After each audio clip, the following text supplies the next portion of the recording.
December 20th, 1943. An unusual sight was seen in the skies over Germany. A Luftwaffe pilot, Franz Stigler, was flying his Messerschmitt Bf-109 fighter. You are watching War History Channel. Please like and share this video in front of him. A wrecked American B-17 bomber, Ye Olde Pub, was barely hanging on Stigler's finger, was on the trigger of the machine gun. Just one fire, and he could have shot down this American plane and scored his 23rd victory. Another victory meant the Knight's Cross, Germany's highest military award. But Stigler did not fire. He made a decision that carried the penalty of death. Born in Bavaria, Germany in 1915, Franz had a love of airplanes since childhood. Both his father and uncle had been pilots in World War I. When World War II broke out, he had already completed thousands of hours of flight training. In 1940, he joined the Luftwaffe. His instructors included the famous German air hero Gustav Rödel, who taught him one thing: you do not fight for the sake of your enemy, but for the sake of your own humanity. On that day, the U.S. Air Force bombed aircraft factories in Bremen, Germany. A B-17 bomber named Ye Olde Pub was sent on the same mission, which was flown by 21-year-old pilot Charlie Brown, his first combat flight. But everything went wrong. German fighter planes attacked, two of the bomber's engines were disabled, the oxygen system was destroyed, several crew members were injured, and the tail section was almost broken off. The plane somehow survived the crash. Charlie dropped the bomb and turned the plane towards England, but now he was alone. A bomber out of formation was essentially a death trap.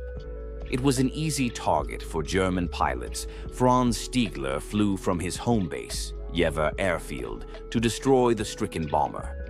When he got close, he inspected it before attacking.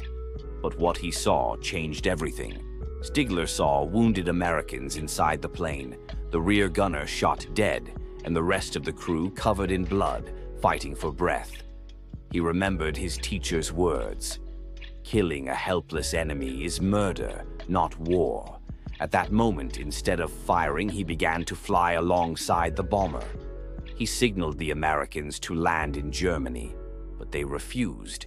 They preferred to die than be captured. Then Stigler risked his life to do what no one else had done. He flew at the same level as the bomber, so that the German anti-aircraft guns below could not fire, because they thought it was a German pilot escort an enemy plane. Thus, Stigler saved the enemy plane from being attacked by his own troops. As the two planes approached the North Sea, Stigler approached the bomber and gave Charlie Brown a final salute, a soldier's respect, a man's promise to man. Then he turned his plane around and flew back to Germany. Charlie Brown's bomber somehow made it to England. The plane was so damaged that it never flew again, but all its crew survived. The two pilots did not tell anyone about this incident. If Stigler had told, he would have been shot for treason. If Brown had told, the American command would have asked why the enemy left you. The secret remained hidden for 40 years. Then, in 1986, Charlie Brown placed an ad in a pilot magazine. Was there a German pilot who saved a B-17 in 1943? A few months later, the answer came: Franz Stigler himself contacted. The two met again for the first time in 1990.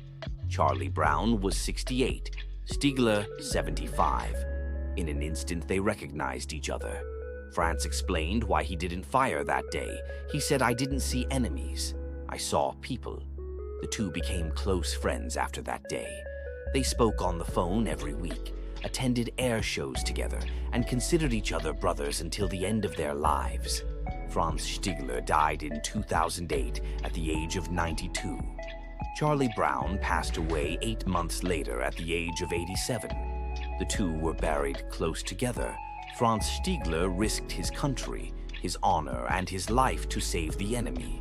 He chose humanity in the midst of war, and this decision was the greatest victory of his life.